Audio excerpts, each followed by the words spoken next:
Surrender to the death.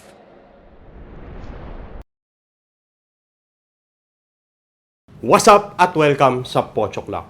Sa channel nito, mahilig akong sumuri ng mga relo ng mga kilalang personalidad at magbigay sa inyo ng mas abot kayang alternatibo. Sa kasalukuyan, number 1 Netflix TV show ang Physical Asia dito sa Pilipinas.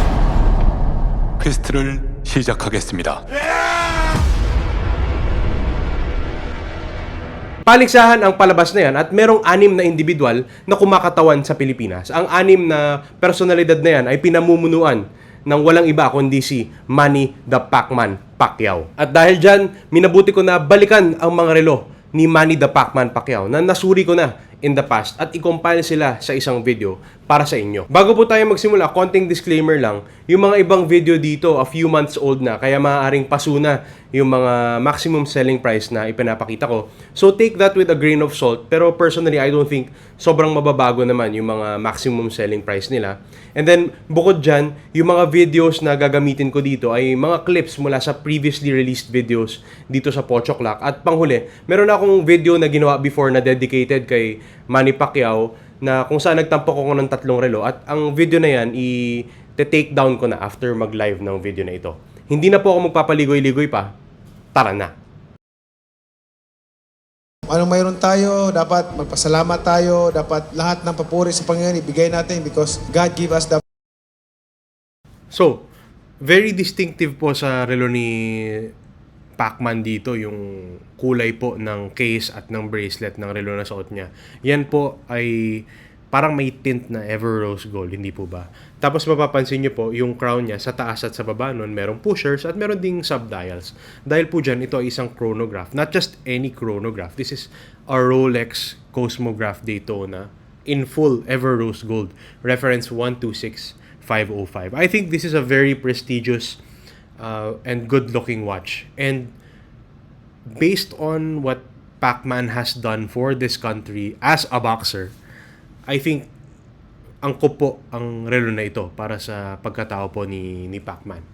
That being said, yung chronographs po, typically, hindi po aware ang mga tao kung anong use niyang mga yan. Ang mga chronographs po, ginagamit po yan to time things like yung mga race cars no when they're doing laps around the track. Kaya typically po pag sinabi na racing watch, it's a chronograph most of the time. Anyway, ang Daytona po na ito, ang SRP po niyan, halos 3 million pesos na po, napakamahal na. But it's even more expensive on the secondary market. You will be set back by around 3.5 million pesos pagka pinursu nyo po ito sa secondary market. As typical with Rolex, karamihan po ng mga relo nila above retail kapag nasa secondary market na dahil sa scarcity po ng mga produkto na ito. Anyway, dahil po sa scarcity na ito at dahil sa I think unreasonable price ng relo na ito, you have to consider alternatives, and I think a great alternative would be the Tissot PR516. Na-mention ko na rin po ang Tissot dati at tingin ko historic din in its own right ang Tissot. Syempre hindi kasing sikat or kasing ganda ng mga relo nila yung Rolex, no? But I think they deserve their own recognition. At ang PR516 po na ito ay ma-achieve yung look ng relo na suot ni Pacman dito, no? It looks like it's ever rose gold. It's achieved with a PVT coating, no? At ang pinakamalaking concession siguro, quartz po ito rather than an automatic movement. Pero di bale kasi price-wise malayo po, no? Ang SRP nito nasa 37,000 pesos. And medyo konti lang din tong relo na to kasi typically for this watch mas talamak yung steel it's very infrequent na merong ganito, but they do come up sometimes in retailers of Tissot dito sa Pilipinas. Kaya pag nakita nyo po at type nyo yung look ng Daytona in full ever rose gold, I think hindi po kayo magkakamali sa Tissot PR516 na ito.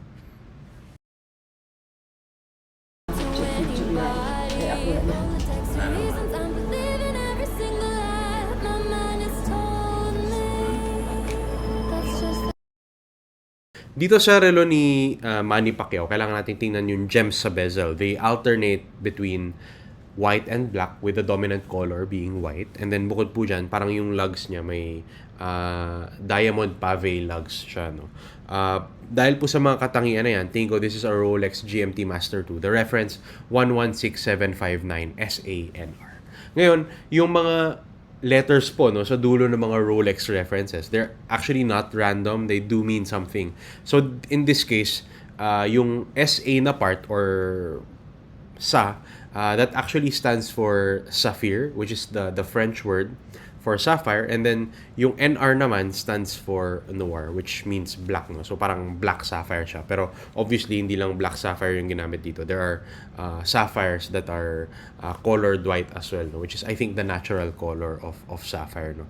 Ngayon, discontinued na po ang relo na ito as far as I know.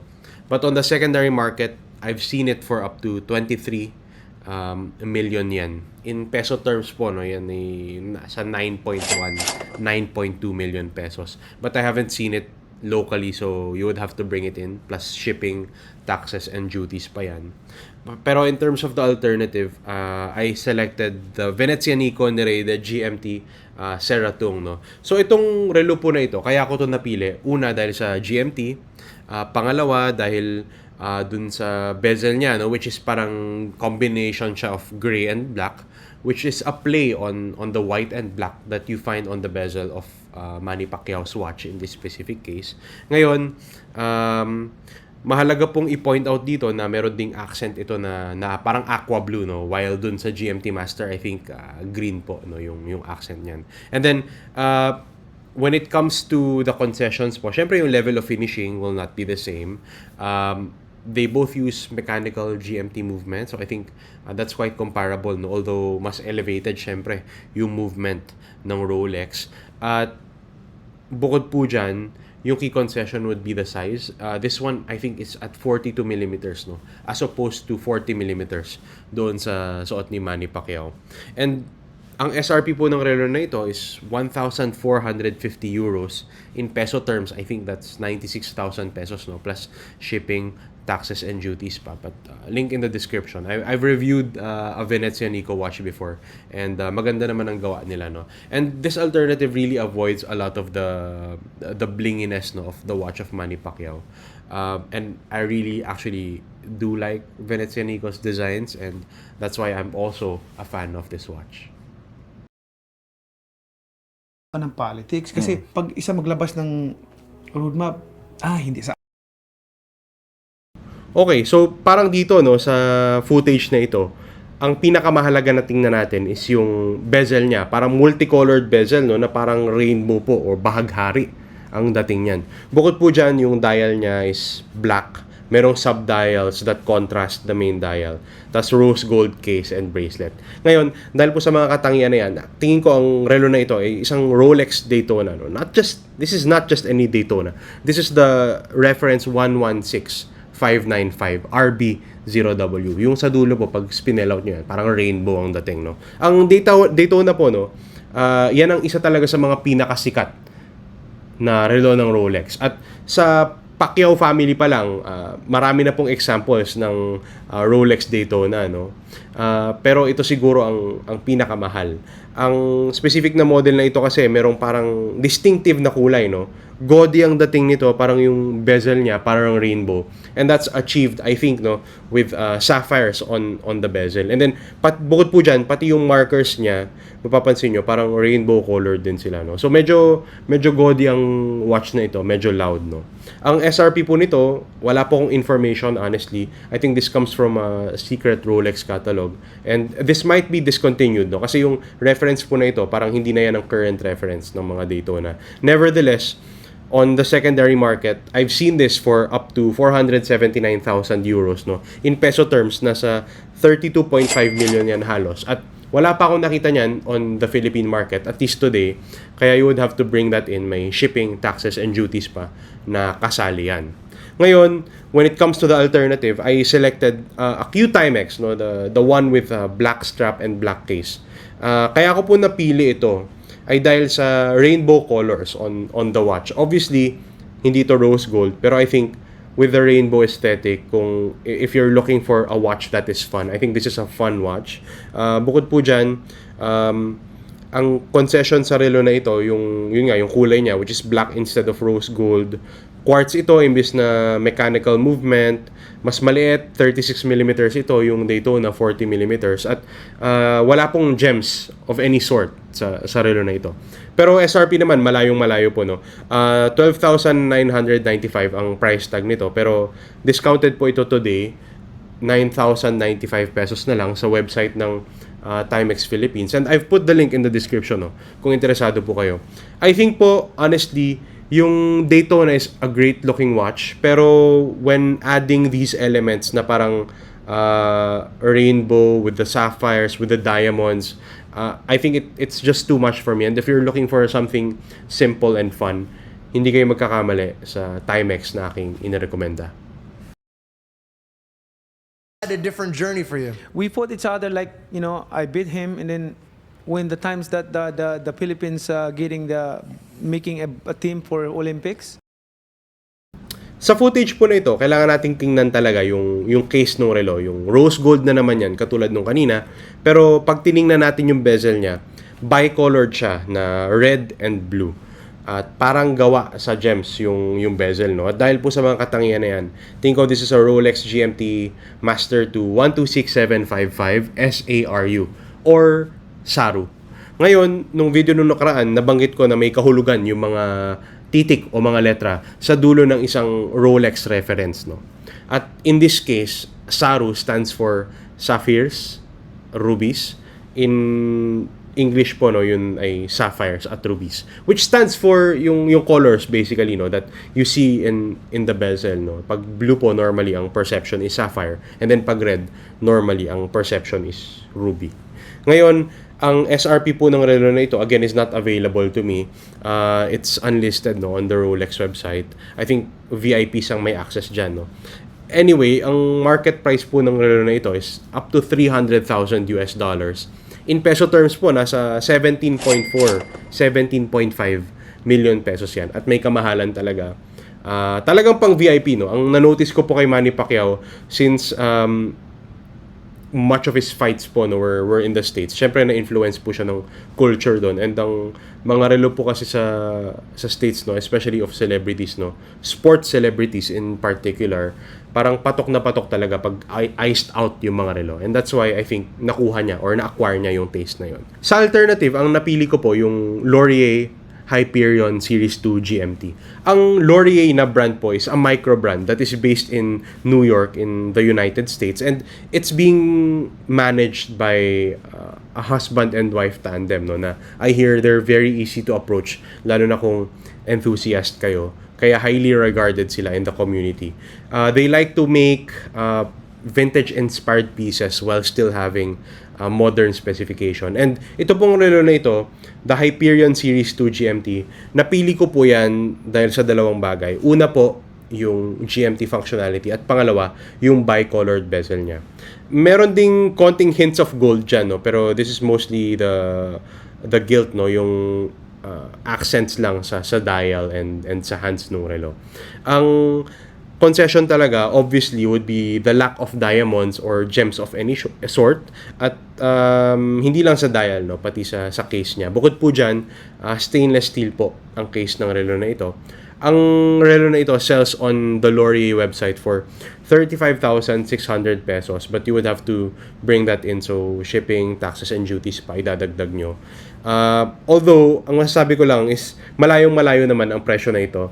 And in exchange for that, you're getting something understated, something that I think, no, visually looks really warm.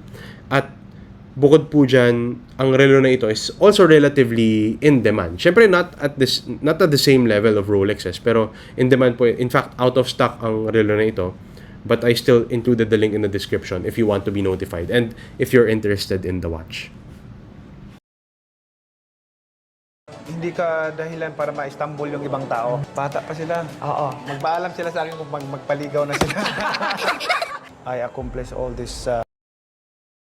Okay, so dito sa relo ni Pacman, kailangan natin tingnan yung case shape pati yung integrated bracelet. Diyan pa lang, medyo familiar na po ang silhouette na ito, no? Kung nakanood na kayo ng ilan sa mga video ko. Bukod po dyan, diamond pave watch, essentially. Not just the dial, not just the bezel, parang the whole watch. Dahil sa mga katingin na yan, tingin ko this is a Patek Philippe Nautilus 5719G 1G-001. Ngayon, ang relo na ito is extra flashy dahil nga completely iced out. And it takes Nautilus to the next level pagdating sa pagiging luxurious, no? Pero in spite of that, you know, this will increase the price by multiples. Kasi yung Nautilus pa lang na stainless steel, mahal na eh. And this would really take it to the next level, lalo na white gold din yung case ng relo na pinaglalagyan ng mga diamonds, no? Discontinued na po ang relo na ito. There's actually a current version that's more expensive. But on the secondary market, you can still find this for about 2.6 million Hong Kong dollars. In peso terms, yan po ay papatak ng mga 19 million pesos plus shipping, taxes, and duties pa. Dahil sa kamahalan, definitely kailangan ng alternative. And for the alternative, I selected the Straum Yan Mayan with the Glacier White dial.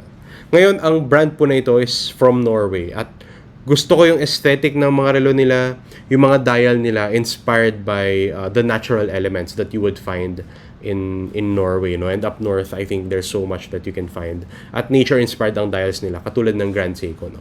Ngayon, ang focus talaga sa pagpili nito is yung integrated bracelet, pati yung thickness ng bezel. Talagang nagmumukha siyang Nautilus, no? Pati yung white dial, syempre, nandyan na yan. And as mentioned earlier, the dial has a great texture that is comparable to a Grand Seiko. In terms of concession, yung material nito is stainless steel instead of white gold and no diamonds whatsoever. Pero as mentioned naman, hindi ako fan ng diamonds, no? So I think in this specific case, I actually like the micro brand better, no? Ang SRP po ng relo na ito is $1,700 US dollars. In peso terms, nasa 96,000 pesos yan plus shipping, taxes, and duties. And while mahal ang relo na ito, no, yung Straum Yan Mayan, hindi po biro ang halaga na yan. Pero this is still a fraction of the Nautilus. No? And I think kung mas understated kayo, I think you cannot really go wrong with the Straum Yan Mayan. And there are many variants of this watch. Maraming dial colors, maraming materials. I think ito pa lang yung relo ng brand na ito. So they really put their energy into this watch. And so because of that, you're getting a refined watch from a relatively new brand, and that allows you to spend much less than you would kung bibili kayo ng Nautilus.